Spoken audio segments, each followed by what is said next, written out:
সকাল সকাল ঘুম থেকে ওইটা একই কমন কাজ, যেটা প্রতিদিন ডিউটি আমার করানো লাগে।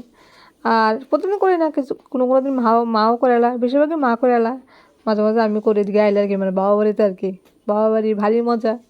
তো ঘুম থেকে উঠে না, মেয়ের টিফিন করাইছি, করাটা সেরা সব ওদিকে কাজ সেরা, তারপর এদিকে আইলাম। আয়া যত ন্যাকড়া আছে সবটা ধুয়ে দিলাম, কিছু জামাও আছে। আর ছোটো বাচ্চা তো ন্যাকড়া এমনি তো একটু বেশি লাগে, এখন তো অনেক ছোটো।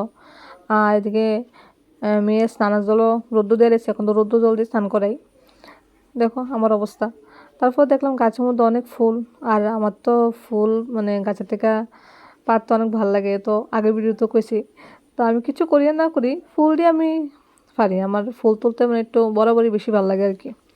তো এদিকে এলাম, ফুল দিয়ে পারতাছি। আর অনেক ফুলই ফুটে গাছের মধ্যে, এবারে তো অনেক গাছই ফুল গাছ আছে। আর নীলকণ্ঠ ফুল মানে প্রচুর পরিমাণে আছে। এই দেখো আজকে ফুল, আজকে এই ফুল দিয়ে তুললাম, এই ফুল দিয়ে আজকে পাইলাম। আর প্রচুর পরিমাণে নীলকণ্ঠ ফুল পাইছি।